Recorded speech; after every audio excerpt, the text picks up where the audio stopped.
الحمد لله رب العالمين والعاقبة للمتقين ولا عدوان إلا على الظالمين والصلاة والسلام على رسوله الكريم وإمام الموحدين وعلى آله وصحبه ومن تبعهم بإحسان إلى يوم الدين أما بعد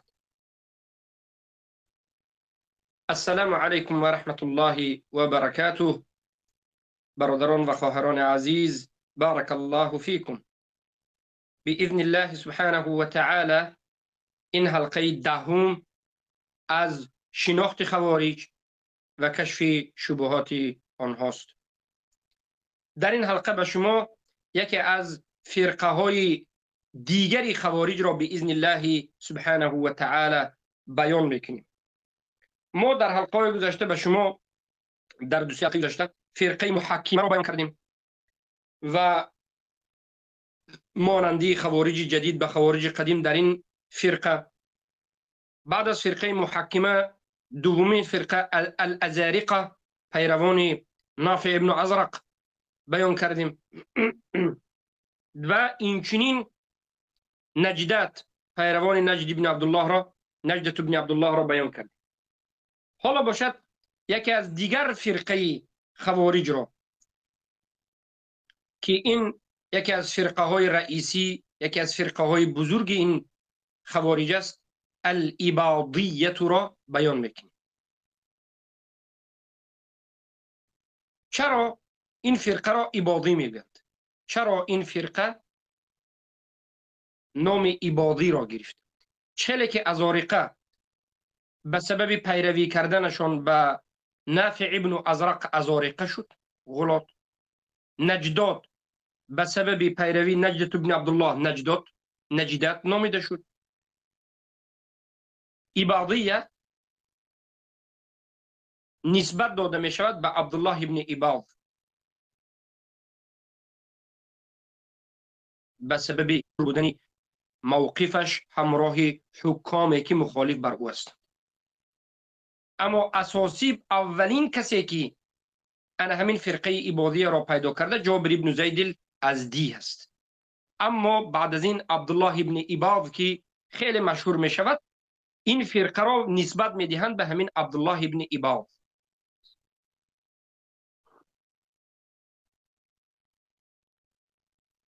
اکنون در بالای فرقه اباضیه خوارج قسم از مردم هستند که میگویند، بعضی از علما هم و خودی اباضیه ها هم میگن که ما از درون فرقه خوارج ها از همه فرقه ملایم، مهربان، فرقه مسامحه، بخشنده، مخالف خودها مخالفانمان را یک دیر نکرده و این آن میگویند. بسیار علماهای تاریخ را یا علماهای فرق را نظر بکنید، میگویند که از درون خوارج ها فرقه اباضیه یک فرقه کمی معتدل است. میگن البته خوارج است، به گناه کبیره تکفیر میکند و غیره و غیره، اما معتدل است میگن. اما حقیقت این خیلی نیست.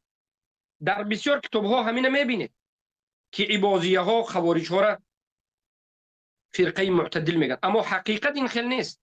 امام الملطی میگوید که الاباضیه اصحاب اباض بن عمرو خرجوا من سواد الكوفه فقتلوا الناس وسبوا الذريه وقتلوا الاطفال وكفروا الامه وافسدوا في العباد والبلاد. اباضیه ها اینها پیروان اباض بن عمرو، دوستان و اصحاب اباض بن عمرو هستند.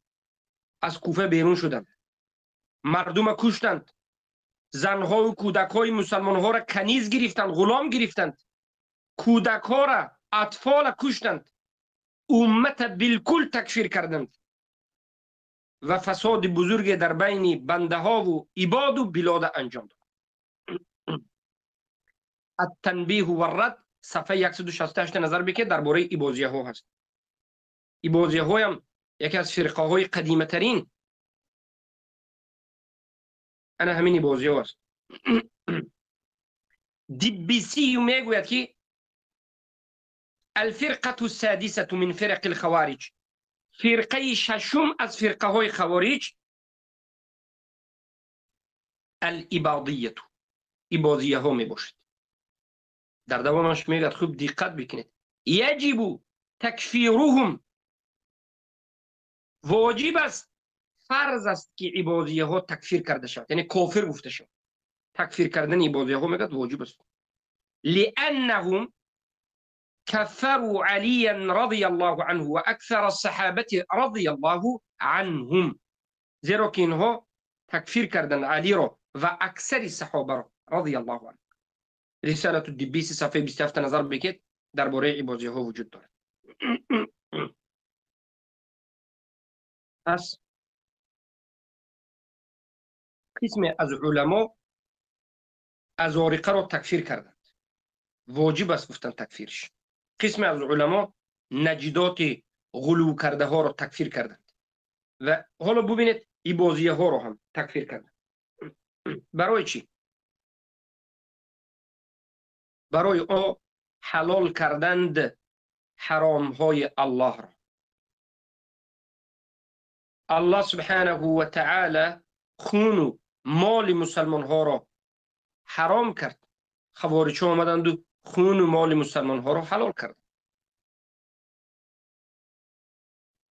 غلو کردند در کشتن کودک ها، در کنیز گرفتن مسلمه و موحده ها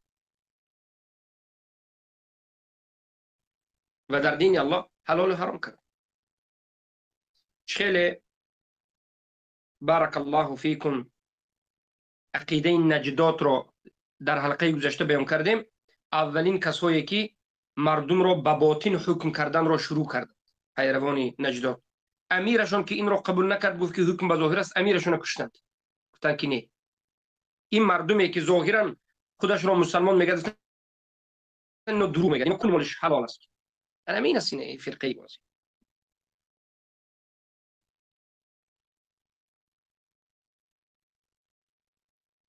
اما هستند بعضی از دیگرها که میگن اباضیه هم اتباع عبدالله ابن اباض و هم اکثر الخوارج اعتدالا، اینها از همه زیادتر از دیگر خوارج ها دیده اعتدال میکند و یکی از فرقه هایی که از غلو کمی خودداری کرده است و غیر. از سبب اینکه اباضیه ها خودشون را قاعدین میگویند.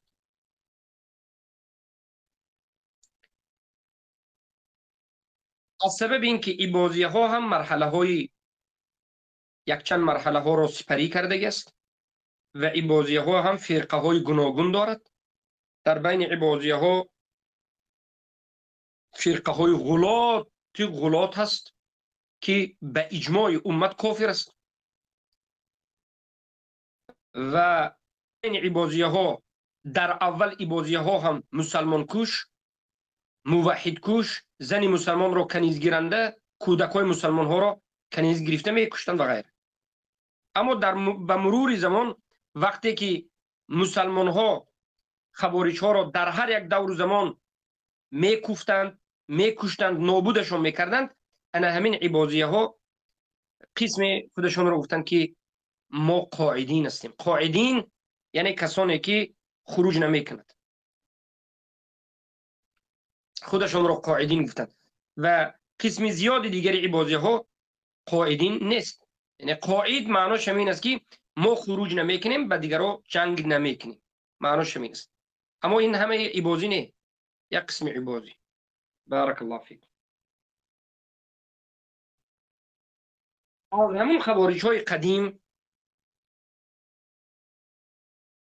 از حروری ها، نهروندی ها، ازارقه ها، نجدات و غیره که در آینده با میاد، یگان نفر یا یگان طائفه از این طائفه ها، یگان فرقه از این فرقه ها حکومت دولت ندارد امروز، هیچ یگانش، بجز انا همین فرقه اباضیه. انا همین خوارج ها امروز یک حکومت دارد. خیلی کمی پیشترم در یک از حلقه گفتیم یک دولت وجود دارد، دولت عربی عمان، میگه عمان در پشت سعودی در حدود سعودی و حدود یمن، از یک طرفش بحر ساحل هند است والله اعلم، از یک طرفش خلیج فارس، امارات و خلیج عرب یا فارس میگن. به ایران هم حدودی بحری دارد. یک دولت کوچک است، کوچک هم نیست. و این چنینه که حالا بعد از به وجود آمدن نفت، بعد از به وجود آمدن این نفت مدتی 60-70 سال است که یکی از دولت‌های بایترین، آرامترین، امنترین است. و همین دولت حکومتش در اساس منهج خوارجی اداره می شود. حکومت خوارجی است، یعنی همون اعتقاد خوارجی، به همین اعتقاد عبادیه ها، به همین اعتقاد عبادیه ها که هم در عقیده خوارج و هم در احکام های مخصوص خوارج هایی که به خودشون حتی در باب فقه خوارج ها مشکلی دارند، این دارند. البته مشکلی اساسی اینها در اعتقاد است. تا به حال این عبادیه ها به گناه کبیره تکفیر میکنند، تا به حال حضرت عثمان و علی را و طرفداران حضرت عثمان و علی را تکفیر میکنند، تا به حال اهل سنت را کافر میگن. فرقه حق در روی عالم میگن ما عبادیه ها هستیم، دیگه همه کافر هستند. امت بالکل تکفیر میگن. عمان، این را سلطنت عمان میگن. سلطنت است. پادشاهیش سلطان 1 سال 2 سال پیش یکیش وفات کرده بود و اینها به خودشون علما دارند. و یکی از همین علمای عبادی در ریاست علماء الامه میدونم، من نمیدونم، یک مجلس علماء الامه او کبار الامه نمیدونم، همین خیلی یک قسم از هیئت علما وجود دارد که این را در قطر قرضاوی مشرک اداره میکرد. قرضاوی هلاک شد، حالا نمیدونم به این کی سردار شده است، به این علماء این گمراه شده ها. در این هیئت علما هم یکی از این علمای مشهورترین، گویا که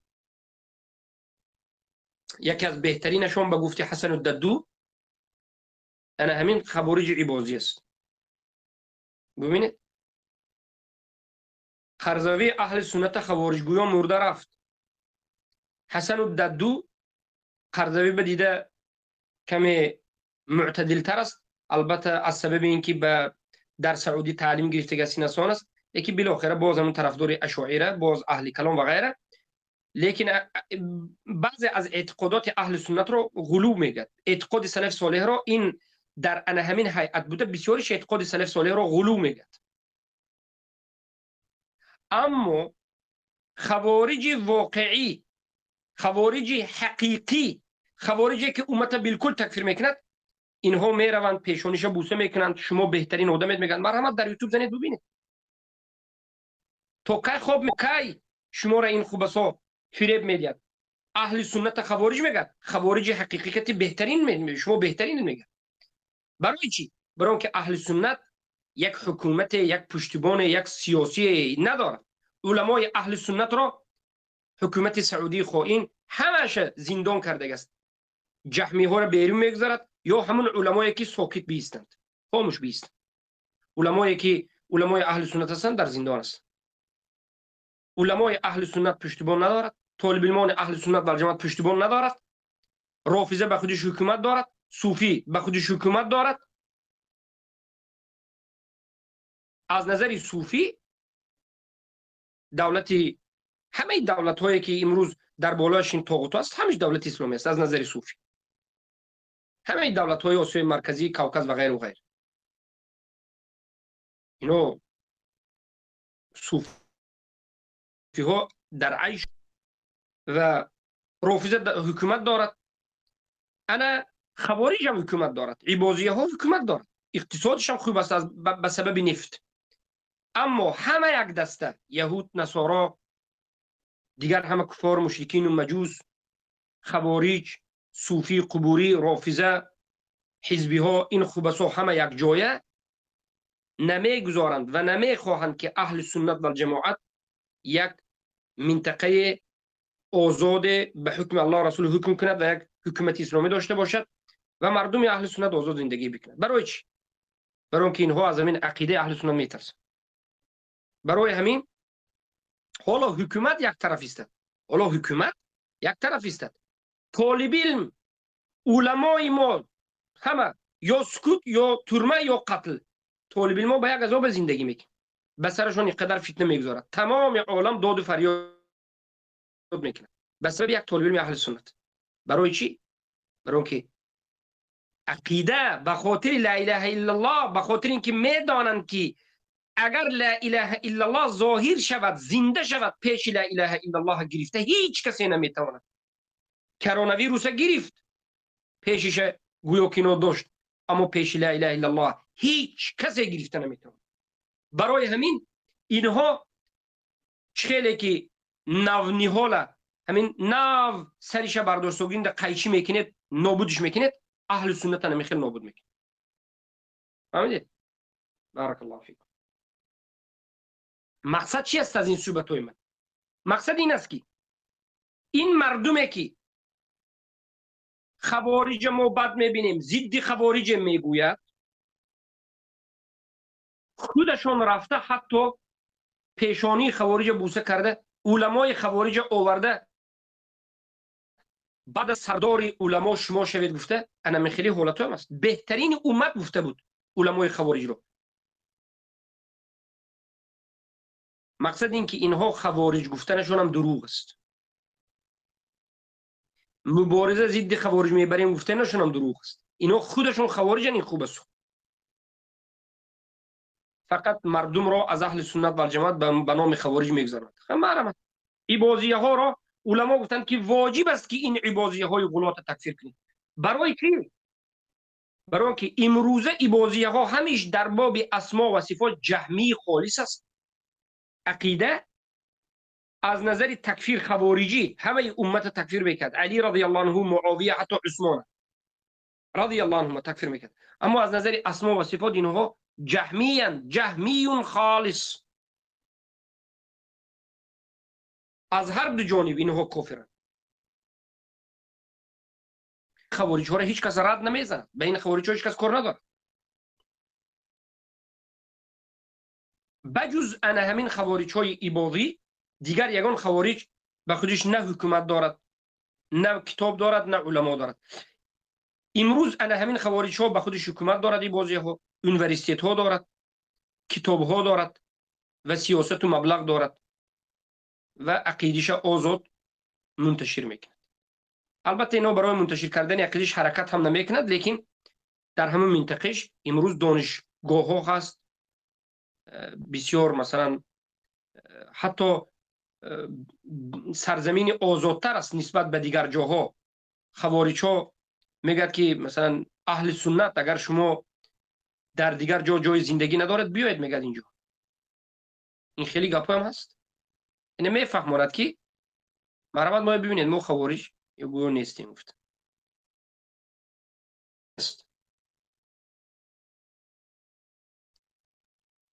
که این را میگویند عبادیه ها. عبادیه یکی از عبادیه ها العیزابی میگوید که الحمدلله الذی جعل الحق مع واحد فی الدیانات. الحمدلله که میگوید حق فقط در یک از این دیانات ها و در یک از این فرقه ها در ما قرار داده است. یعنی حق دین فقط در عبادیه هست. میگه الحق ما نحن علیه والباطل على ما علیه خصومنا. حق ما هستیم، میگه مذهبی ما است، باطل این خصوم ما است.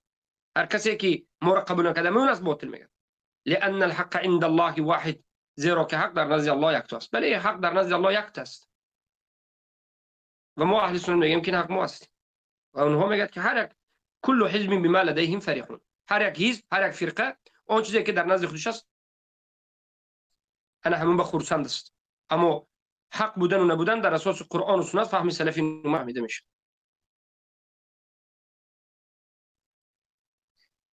و این خوارج ها شکاک هستند که میگویند مذهبنا فی الفروع صواب یحتمل الخطا. مذهب ما میگه در احکام فروعی درست است، لیکن احتمال دارد که خطا باشد. و مذهب مخالفین خطا یحتمل الصدق، و مذهب مخالف ما خطا است میگه لیکن احتمال دارد که صدق است. یعنی مذهبی شکاکیه، خوارج ها شکاکی است. و انا همین یکی از صفاتهای جوانهای امروز به خوارج رفته شده، خوارج های جدود امروزه ای که به خوارج های قدیم، خوارج های اصیل موافق میاد، نمی شکاکی است. من خوارج را ندیدم مگر اینکه شک دارد، و این شک برادران و خواهران عزیز نه فقط در خوارج است، حتی در جهمی ها است. زیرا که هم جهمی ها کلامی هستند، اهل کلام شکاکی ها، و هم خوارج ها اهل کلام هستند، عقلانی هستند که ما در آینده بیان میکنیم منهج اینها را که خوارج ها از اول تا امروز قدیمش و جدیدش این خوبسا عقلانی است.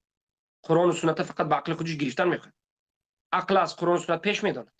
تو سخن سلفه میگه این کار میکنه، همه چیز از عقل خودش این کار میکنه، اجماع این کار کردن و قیاس بالکل این کار کردن و اینا هم عقلانی است. لیکن بالاخره بسیار مردم است که امروز در دینداریش شک. ما پناه میبریم از شک در دین. یکی از نواقض الاسلام، یکی از شکننده اسلام شک کردن در مسائل دین است، در احکام باشد، خواه در اصول دین بی ضروره یا واجبات، فروعات که این واجبات یا معلوم من دین بی ضروره بعض از مسائل است. یعنی وقتی که شما فهمیدید که مثلا حجاب فرض است، آیا شما گفته میتونید که بله من فهمیدم که حجاب فرض است، همین درست است، لیکن ممکن که همین باطل هم باشد، همین شک است. یعنی تردد کردن، یقین نداشتن. وقتی که حرام و حلال ما دربارش گپ میزنیم، همین را فروع میگن. حرام و حلال از اصل دین نیست. در مسئله فروعات بگیم حرام هایی که الله کرد خبر داد، حلال هایی که الله خبر داد بمون. اینا از مسائل فروعات است. کسی که حرام را از قرآن و سنت فهمید که حرام است، باید یقین داشته باشد 100% که این حرام است. فرض و واجب را فهمید 100% بداند که این فرض است و واجب است، 100% یقین کند، هرگز تردد نکند، یعنی متردد نباشد، شبهه زده نباشد. خطا ممکن درست، تو از کجا میدانی که این درست؟ شاید خطا باشد، شاید درست باشد. همین تردد در دین است، همین شک است، همین کفر است. امروز هم از خوارج ها و هم از جهمی ها اکثری مردم در حالت شک دینداری میکنند، در دینشان شک دارند. یکی از شک زده ها میگفت که به یکی از برادرها گفته است که تو از کجا میدانی که سخنهای مثلا انمین طالب علم‌های اهل سنت درست است، ابو محمد یا دیگرها، از کجا میدانی که سخنهای اینا درست است؟ شاید باطل باشد. شک است یا نیست؟ بله. عیناً همین سوال رو ما به خودش میدیم. تو از کجا میدانی که علمایی که تو گوش میکنی، اعتماد میکنی، سخنهای او درست است؟ از کجا میدانی؟ همون احتمالی که به سر ما آوردی که از کجا میدانی که سخن ابو محمد مثلا درست است، همون احتمال به سر دیگر عالم هم است. از کجا میدانی که درست است؟ اینجا تو باید یقین کنی به همون آیتی که به تو میگوید ببین یقین کن، حدیثی که به تو میگوید یقین کن، به مذهب سلف یقین کن. از کجا میدانی که یک طالب علم حق میگه یا باطل میگه؟ در اساس دلیلش قرآن، سنت، فهم سلف. از قرآن میگه، از سنت میگه، از فهم سلف. و اکثر قرآن شما تو گیرید ترجمهش خونید میفهمید، محکمات است. اصل قرآن ام الکتاب محکمات. برای همین نباید شک کرده شود در مسائل اعتقادی، به خصوص نباید شک کرده شود. اما همین منهج خوارج ها، همین منهج خبیثانه که مذهبنا في الفروع صواب يحتمل الخطأ و مذهب مخالفین خطأ يحتمل الصدق، مذهب ما در فروعات درست و صحیح است ولیکن احتمال دارد که خطا باشد، ممکن خطا است. و مذهب مخالف ما خطا است لیکن ممکن است که صحیح باشد. این باطل است. شاید گپ این ملا درست باشد، شاید گپ این شیخ درست باشد. نه، حق برادرم و خواهرم، حق یکت. ای جوانی که امروز تو متردد هستی بین اهل سنت و بین خوارج دور میزنی، خوارج گپش گوش میکنی میگویی شاید خوارج باشد، اهل سنت گوش میکنی میگوی شاید اهل سنت کشه، جهمی را گوش میکنی میگوی شاید این نکشه. تو بدان که حق یک است. تا زمانی که در باب عقیده تو همین شاید رو ترک نکنی تو مسلمان نمیشی. تو در عقیده شک داری، در اصول اعتقاد کفر. شاید نه، حق یک است. فرقه الناجیه طایفه المنصوره اهل سنت و الجماعه. برای چی؟ قرآن و سنت با فهم سلفین است. فرق ما و خوارج ها، فرق ما و جهمی ها از اینجا فهمیده میشه. خوارج هم جهمی هم قرآن و سنت را به فهم خودش میفهمند. انا اینجاست نقطه اساسی. اما ما اهل سنت و الجماعه قرآن و سنت فهمی خودمون نمیفهمیم. به فهمی صحابه، تابعین، تبع التابعین، به فهمی سلف صالح میفهمیم. انا اینجا ما کی حق است و کی باطل است میفهمیم. خوب دقت بدید کی حق و کی باطل از کجا میفهمیم؟ از منهج. خوارج و جهمی ها در نظر منهج شکاکیه، هر دو شکاکی هستند. یک فرقه، یک منهج، یک روش دارد. هر دوشم قرآن و سنت میگه، هر دوشم قرآن و سنت رو به فهم خودش میفهمند. نه صحابه، نه تابعین، نه تبع تابعین. برای من عمر بن عبدالعزیز رحمه الله گفتن که الحمد لله الذي لم يجل لأهل البدعة سلفا من اصحاب رسول الله صلی الله علیه و سلم. الحمد لله که الله سبحانه و تعالی برای اهل بدعت یک نفر سلف را از صحابگان رسول اکرم صلی الله علیه و سلم را به اونها پیشوا قرار نداد. خود جهمی را نظر کن، هرگز به صحابه رفته نمیرسد، به تابعین تبع تابعین نمیرسد، پیش از اونها فقط گپ. خوارج هم همچنین است، هرگز از صحابه، از تابعین و تبع تابعین گپ نمیزنه. البته امروزه خوارج های جدود گپ های بعضی از علمای سلف را به خاطر منفعت شخصی خود میارند، اما نمیفهمند. سخن ظاهره خطا میره. بارک الله فیکم. اگر در حقیقت این دنیا از خوارج ها میترسیده باشد، اگر در حقیقت این علما خوارج بد میدیده باشند، اگر در حقیقت همه خوارج خیلی فرقه بد میدیده باشد، مرحمت علمای خوارج راه نزنید. خودی انا همین علمایی که خودشون اهل سنت میگویند، خودشون اهل سنت میگن. البته خوارج خوب است و جهمی ها، اینو اشاعره و ماتریدی، میرود با مجلس میکند، میشیند، همدیگرش با آغوش میگیرد. خوارج گفتن این یک یراقی هست که به همین خوارج طعنه زده اهل سنت نابود میکنه، دیگر هیچ چیز نیست. خوارج های حقیقت اینها بهترین برادری میکنه. فهمیدید؟ همین خوب به دریا داشته باشید. اینا فقط اهل سنت خوارج میگن، وگرنه خوارج شما رافضه حکومت دارد، رافضه یک خوارج دیگر است، همه امت کافر میگه، صحابه ها را همه را مرتد میگه. مرحمت رافضه ها را اینها عذر دارد، جهلش عذر است، اینا مسلمان است میگه. اما اهل سنت و جماعت یگان مراتبه نمیگه که جهلش عذر است، اینو هم برادر ما است، هر خطا کرده است الله خطاگیش میبخشد، نمیگه. هرگز اهل سنت یک خطاگی به خبر، اگر یک خطاگی عادی کند، خطاگیش حتی در مسئله واجبات نه، از واجبات مسئله فروعات به یک خطاگی کند، همه اهل سنت به هجوم میکنند. یوتیوب ها، تلویزیون ها، شبکه ها پر اینا خوارج هستند، این هستند، آن هستند. رافضه که 100 کفر دارد به شمردن به پایان نمیرسد، اینا جهل شوزر است. اینا باید رها کنیم. هر کسی که رافضه را تکفیر میکرد خوارج است. خوارج حقیقی که عبازی است اصلا تا امروز شما نشنیده بودید، پروا هم هیچ کس ندارد. همه به اونها میرود، دوستی میکند، میرود در سرزمین اینها زندگی میکند. در سرزمین این خوارج ما بسیار آدم ها را میدونیم که رفته زندگی میکنه، هیچ مشکلی نیست به هیچ کس. هجوم فقط به عقیده رسول الله صلی الله علیه و سلم آورده، به عقیده سلف صالح است. والله اگر انا این است نقشه یهود و نصارا ساخته، در بین این مردم این نقشه کار میکنه، اهل سنت و جماعت را از همه طرف محکم میکنه. البته این بازی ها هم در دور خود تقسیم شدن. خیلی که گفتیم النجدیت، النجدت، خوارجی نجدت در نوبت خود به 3-4 فرقه تقسیم شد. انا همین عبادیه ها هم حتی قریب به 10 فرقه تقسیم میشه. اما از همه مشهورترین 6 فرقه است. فرقه های غلات کفار مشرک. اولین خوارج ها الحفصیه است که سردار اینها حفص بن ابی المقداد بود که خیلی کفری های زیاد داشت. این نبوت انکار میکرد، حتی نبوت انکار میکرد، جنت و دوزخ انکار میکرد، بسیار حرام های الله کرده است.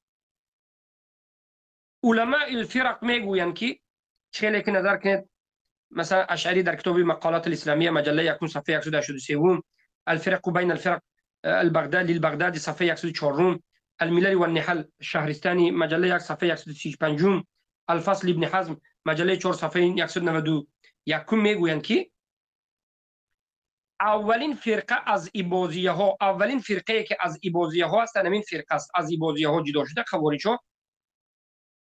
انا همین فرقه الحفصیه هست که غلات است، یکی از غلات فرقه کفری است و بعض اباضیه ها این کار میکنن، میگن اینا از ما نیست.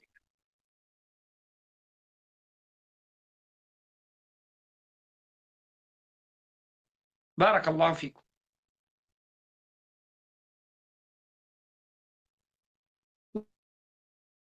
ولیکن از سبب اصلی منهج خوارج ها عقلانی هست. ما در اول گفتیم که همون کسانی که به حضرت علی خروج کردند عقلانی بودند، از عقل خود پیش رفتند، تسلیم به قرآن و سنت نشدند. یعنی تسلیم به فهم شاگردان رسول الله نشدند، تسلیم به فهم صحابه نشدند، خروج به صحابه کردند، خروج به فهم صحابه کردند، از عقل نشد. عقلانی بودند. این خوب است. تا امروز خوارج ها عقلانی است. یک آیت میگوید به همون میایستد، به این آیت 10 آیت دیگر میاره قبول نمیکنه، یک آیت میگرد 10 آیت به کفر میورد. عقلانی خوب است. هیچ جا را نخونده، هیچ چیز را نخونده. میگه که الله قرآن را به قریش نازل کرد، قریش خودش میفهمید، منم خودم میفهمم. صحابه لازم نیست میگه این قرآن فهمیدم، سلف این گپا لازم نیست میگه، من خودم میفهمم. و بعد از این میگه که هر چیزی که من فهمیدم توی هم باید من بریم فهم. اگر تو مثلی من نفهمی کافری میگه، گمراهی میگه. ما میگیم که هر چیزی که صحابه از رسول الله فهمیدند و الله صحابه را رضی الله عنهم گفت از فهم آنها راضی شد، باید فهمی ما به مانند فهمی صحابه باشه. آنها میگن که نه، باید فهمی همه به مانند فهمی ما باشه. برای همین خوارج ها چرا تفریقهشون خیلی زیاد شد؟ برای آن که هر باره که یک سردار میبرامد، یک رئیس میبرامد، یک امیر یا یک عالمش میبرامد، یک فهمی جدید میبرامد، یک فهمی نو میبرامد و دیگرها را میگفت که اگر همین به شما ایمان ندارید کافرید. بعد از این یک فرقه نو به وجود میاد. از این جهت خوارج های امروزه و خوارج های قدیم همه یک فرقه هستند. از نظر عقل پیش میگیرند. مگر شما ندیدید شیوه های خوارج را یا کسانی که غلو کرده هستند، حال 100% خوارج نیست اما جانب خوارج برفته هستند، مغرور جوان های مغروره که خیلی مغرور هستند اما هیچ چیز خوندگی نیستند. حتی همون زبان مادری خودشونه، کتابی زبان مادری خودشون نمیدونن. حالا عربی یک طرف است، دیگر زبان یک طرف است. زبان خودشون کتاب خوندن نمیتونن، ابوگ نمیتونن. گپی عادی، سخن عادی را خطا میفهمن، برعکس میفهمن.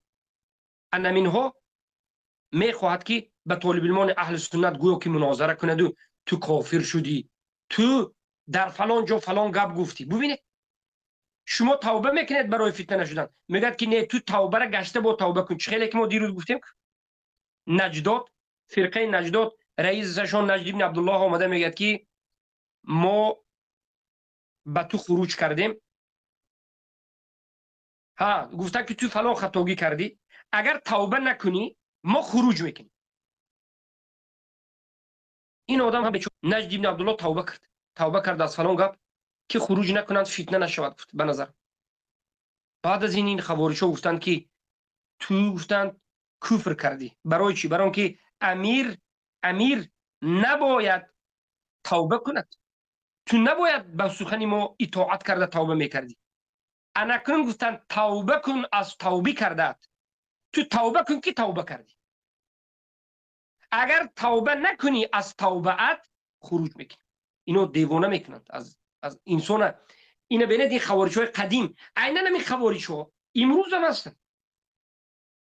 اگرچه امروز بعضی همچون یک مذهب بعضش متشکل است، بعضش میشناسد یا نمیشناسد، لیکن همچون افراد امروز ما در همین بین تاجیکای خود ما میبینیم همین صفات‌های خوارجه. می آید تو را تکفیر میکند در یک مسئله که نمیداند که تو را چرا تکفیر کرد. توبه کن میگه. تو اگر بگویی که عموما من از کفر بعد 2 روز اومده میگه که تو کفر نکرده بودی، از کفر توبه کردی، توبه کن که تو توبه کردی. مگر به سر خودی ما هم چیزا نمی همین از خوارجی تن ندادن به فهم صحابه. خوارج جدید و خوارج قدیم فرقش همین است که خوارج قدیم صحابه ها را به مانند علی، عثمان و پیروان علی و پیروان بارک الله فیکم معاویه و عثمان را، اونها را خوب گفته را از اونها براءت میکردن، از صحابه ها براءت میکردن، تکفیر میکردن، بیزاری میکردن. چخیلی که نافع ابن ازرق از عبدالله ابن زبیر جدا شد، براءت کرد و رفت به خاطر اینکه عبدالله ابن زبیر حضرت علی و عثمان خوب گفت. معاویه رضی الله عنه براءت کرد و رفت.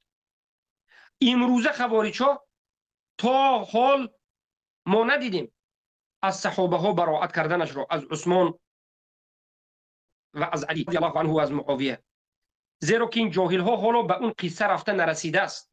اگر این جاهل ها، این جهلای بعضی از خوارج به حادثه هایی که به سر حضرت عثمان آمد، حادثه هایی که در زمان حضرت علی شد، اگر رفته رسد، باور کنید این کودک ها باوری دارم که بعضی از این صحابه ها را تکفیر میکنند.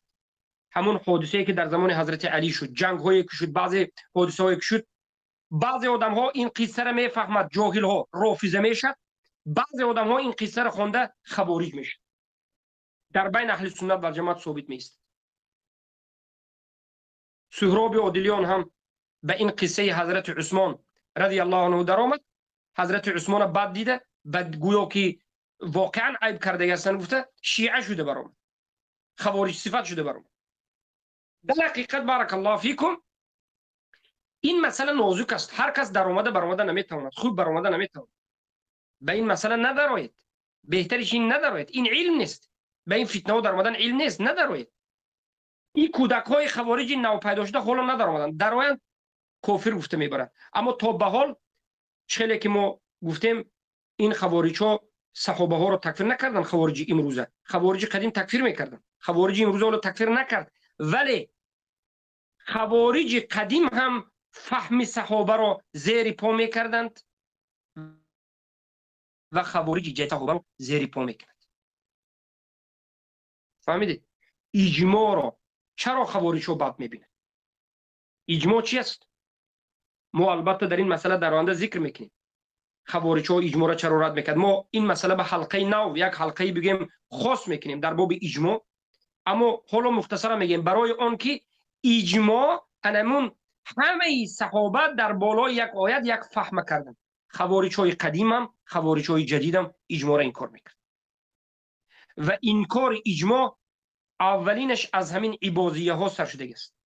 اولین کسایی که اجماع را انکار کردند همین عباضیه ها هستند، زیرا که اولین باره که اجماع همچون کلمه اجماع استفاده کرده شد در زمان سلف، در زمان بارک الله فیکم امام الشافعی رحمه الله همچون علم اصول این ذکر کردند. برای همین خوارج ها رو ببینید حضرت امام الشافعی را تکفیر میکند و میگوید که امام شافعی این مثلا کافر اینو اون میگه، به خاطر چی میگه؟ اجماع را ساخت در دین میگه. اگرچه پیش از زمان امام الشافعی کتاب نوشته نبود در این مسئله، لیکن همه تابعین ایمان داشتند که در هر مسئله که صحابگان همه یک سخن گفتند، از همین سخن صحابگان بیرون شدن زلالت است. همین است اجماع. صحابگان شاگردان رسول الله در یک مسئله یک سخن گفتند، همه یک سخن کردند، تو دیگر سخن روین ضرورت است. این عقیده در قرآن است. و ما یشقق الرسول من بعد ما تبین له الهدى و یتبع غیر سبیل المؤمنین فإن آمنوا بمثل ما آمنتم به فقد اهتدوا. لیکن بالاخره خوارج قدیم و خوارج جدید از نظر رد فهم صحابه یک فهم دارند. یعنی هم خوارج قدیم هم خوارج جدید فهم صحابه در نظرشون قدر ندارند. اما فرق از یک جهت، خوارج قدیم صحابه را بعضشون تکفیر میکردن، خوارج جدید تو به حال نکردن. والله دونه. و دومین مانندی آنها از این درس عقلگرایی خوارج قدیم و خوارج جدید. برای همین در خوارج جدید هم بینید نو به نو مسئله پیدا شدن میگیرد، اصول نو به نو پیدا شدن میگیرد. در خوارج قدیم هم همچنین بود، نو به نو پیدا شده، تفریقه. بعضی خوارج هایی که امروز به وجود آمدگی هستند در اول 4-5 نفر بودند، بعد از این همین 4-5 نفر 5 مذهب شدند. 5 مذهب است. اما اهل سنت و جماعت یک اهل سنت و جماعت است.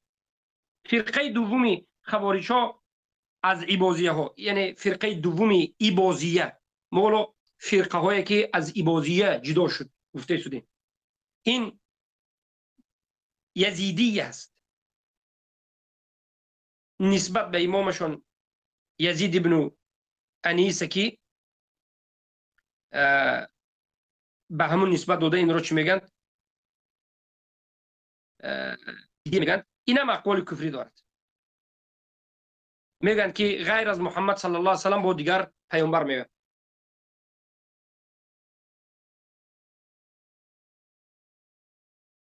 بارک الله فیکم. و یعنی اعتقاد باطل در حق پیامبر صلی الله علیه و سلم، مقالات الاسلامیین اشعری مثلا این نقل کرده است، شهرستانی نقل کرده است، بغدادی در تاریخش نقل کرده است که اینا هم خیلی اعتقاد دارن خوارج. سبحان الله، سبحان الله. غلات، یکی از غلات‌ترین اینا. پس سومین فرقه اباضیه الحارثیه است، نسبت به حارث ابن یزید الاباضی. اینها دعوا دارند که بعد از همین محاکمه دارند بجز عبدالله ابن اباض، یگانه امامشون میگن عبدالله ابن اباض است.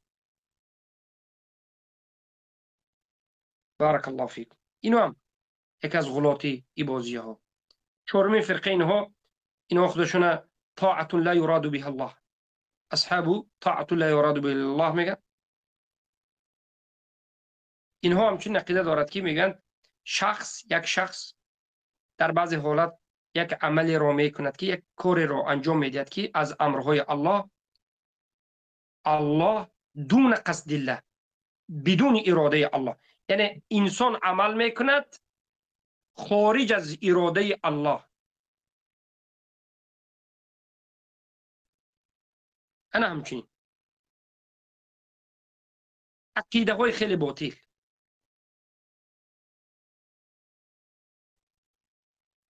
پس اباضیه ها این کار میکنن، این چنین اجماع را، قیاس را که در فروعات ما قیاس حجت میدانیم اهل سنت و جماعه، و برای به همون فکر و عقلانیت خود میرم. انا این است 4 فرقه اباضیه که امروز در همون عمان قسمی از اینها هست. اما در مغرب، در افریقا، در بالای افریقا، مغرب گفتن جا هست میدانید بله، یک طرفش به جزایر است، مراکو میگن به زبان روسی.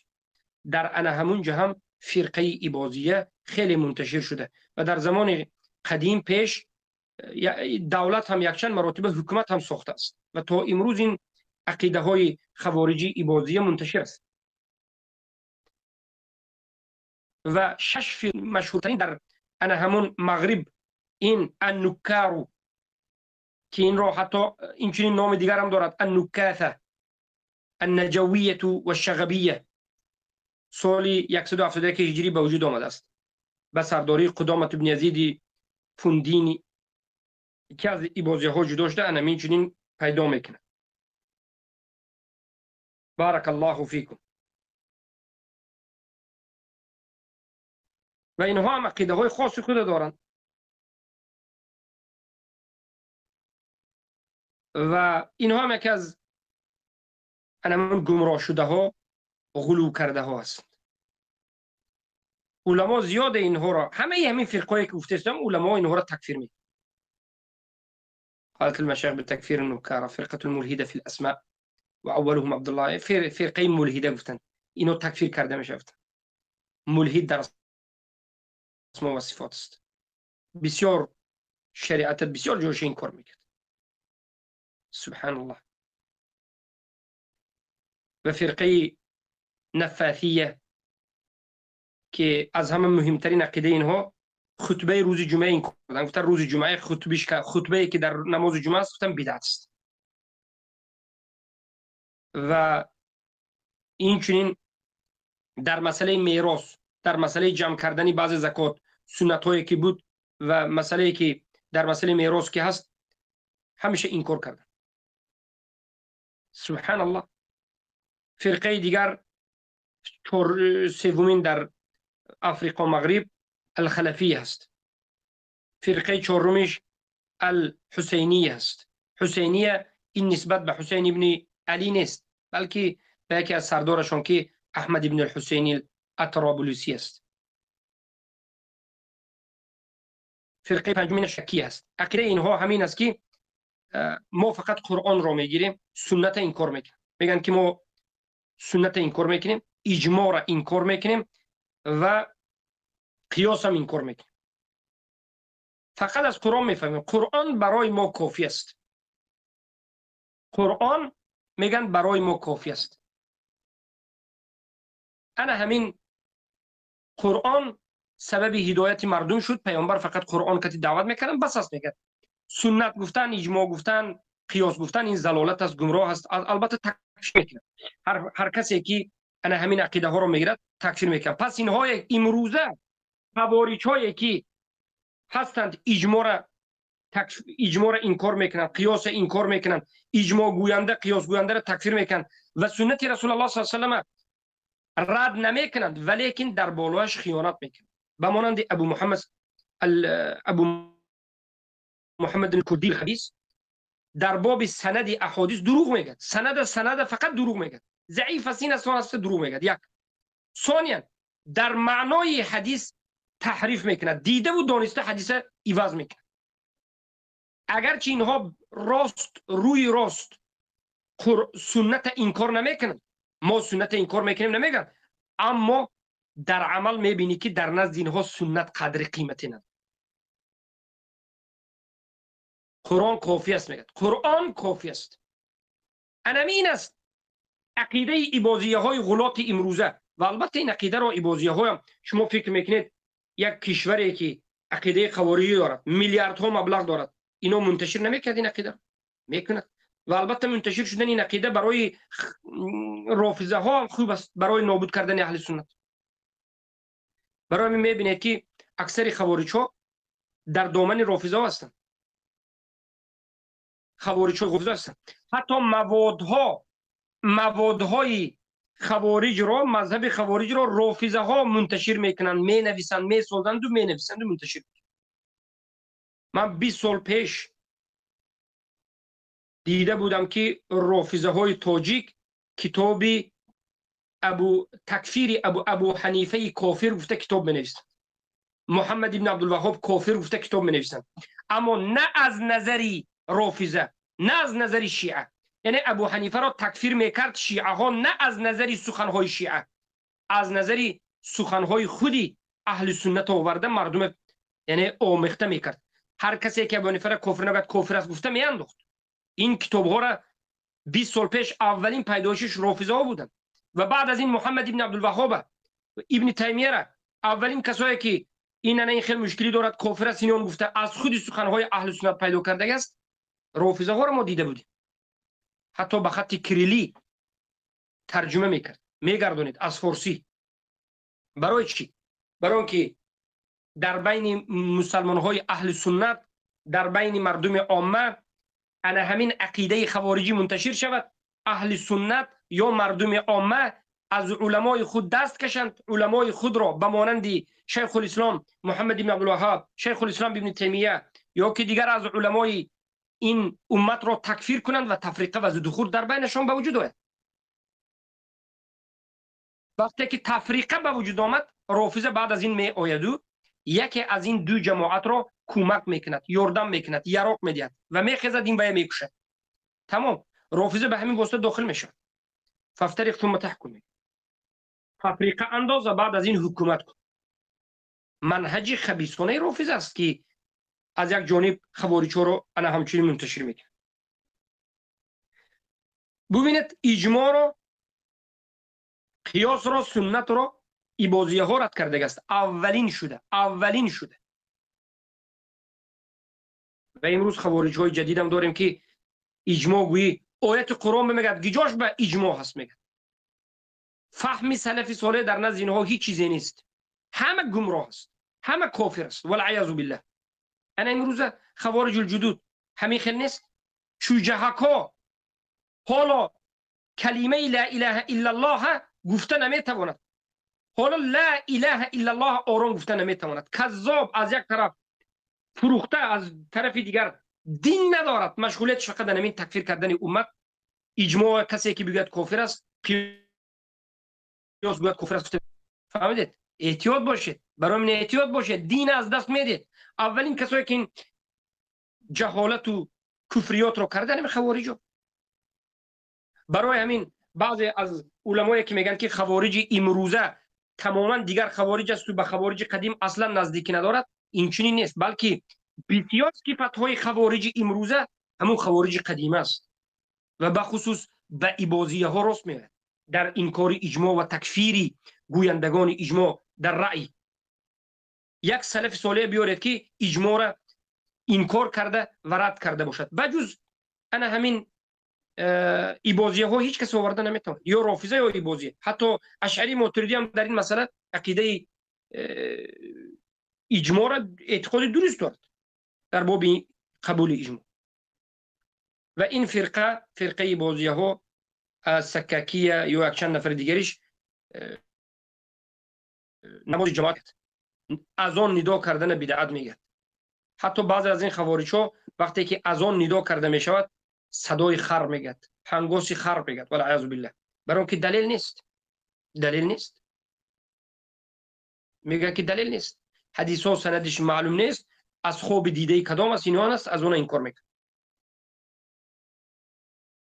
و اینها میگن که نماز خواندن جایز نیست، یا در نماز آیت های رو که تا تفسیرش نداند خواندن جایز نیست.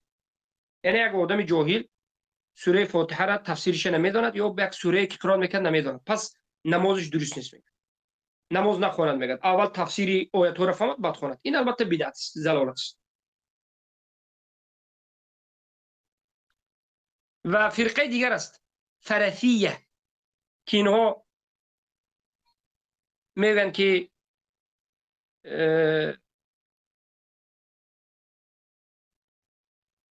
عرق جنوب حائز نجس است میگن و این دیگر اعتقادهای باطله که در بالا گفتیم این هم ذکر میکنن. بالاخره این است عبادیه ها و این است یکی از فرقه های مشهور خوارج ها. اناکنون وقتی که شما ببینید محکمه را آموختید، ازارقه را آموختید، نجدات را آموختید و عبادیه را آموختید، اناکنون فهمیدید که ها امروزه خوارج هایی که در زمان ما هست از همه این فرقه ها بعضی از خصلت ها را دارد. همه اینها بالعموم عقلانی است، همه اینها بالعموم اعتراضگر به اهل سنت است، همه اینها بالعموم آداب و اخلاق ندارد، همه اینها بالعموم قرآن و سنت را به فهم خودش میفهمد، همه اینها بالعموم اجماع را انکار میکرد. البته در زمان محکمه، در زمان ازارقه اجماع نبود، در زمان نجدات هم اگرچه سلف میگفتند که ما باید از سخن صحابه بیرون نبریم، این اجماع نبود که همینه. بعد در زمان امام شافعی سلف اینا به اجماع را به اجماع قبول کردن، همه اتفاق کردن. بعد از این که اجماع را گفتند خوارج‌ها یک باره به امام شافعی و به این منهج اهل سنت و الجماعت خروج کردند و ضد برآمدند. یعنی همه خوارج‌ها بعد از این اجماع این کار میکنند، قیاس این کار میکنند. انا همچنین است. این صفت هایی که هست امروز، یا که در مسئله تکفیر بالعموم، تکفیر بالعموم ظاهر انسان قبول نکردن از نجدات، یکی از غلات اونها که یکی از قسم غلات نجدات به وجود آمد. پس این خوارج های امروزه از همین چنین از همه فرقه ها، از همه گوناگون عقیده ها گرفته به خودش یک عقیده رو با جور کرده شده است. حالا ما امروز میگوییم که امروزه خوارج ها عادتا فقط در باب تکفیر، در باب از این مسائل الاصل فی الناس کفر میگه، تکفیر در تسلسل اصولش میگه. لیکن اگر خوب دقت بدید در این مسائل هم اصول است. عقیده های خوارج در ظاهر انسان قبول نکردن هم خوارج های قدیم هم چخیل دیده داشت، اجماع را قیاس این کار کردن داشت. امروز خوارج ها عیناً همین چیزا را دارد. خوارج وجود دارد، این خوب است، اما امروز پراکنده است. اینها را طاغوت ها، دشمنان اسلام، یهود و نصارا، رافضه ها استفاده میبرند. شما روید یک حکومت اسلامی اهل سنت اگر خواهد، اولین کسی که ضد شما میبرد، شما را میکشد، زنتون کنیز میکند، بچه‌تون میکشد، خوارج است. اگر صوفی دولت سازد، خوارج هیچ وقت در حق صوفی کاری ندارد، رافضه کتی هم کار ندارد. وظیفه خوارج خبیث فقط ضد اهل سنت است. همین شما باید دانید، احتیاط شوید. همین ذره علامت شما نصیحتش کنید، در جای شینانت ادبش دید. به او کسانی که صفتهای خوارجی دارند زیاد اجازه صحبت، اجازه پیشروی، اجازه باز در همین باطلش مغرور شدن و دوستی را ادامه ندید. در این مسائل احتیاط شوید. شما سبب میشد که یک نفر بعد سبب فتنه میشد. سخت باید در همین نقطه اول گرفته شد. مسئله شوخی نیست. حفظكم الله و رعاكم و بارك الله فيكم. این بود حلقه خوارج شناسی. البته حلقه های آینده باز دیگر مسائلش رو بیان میکنیم.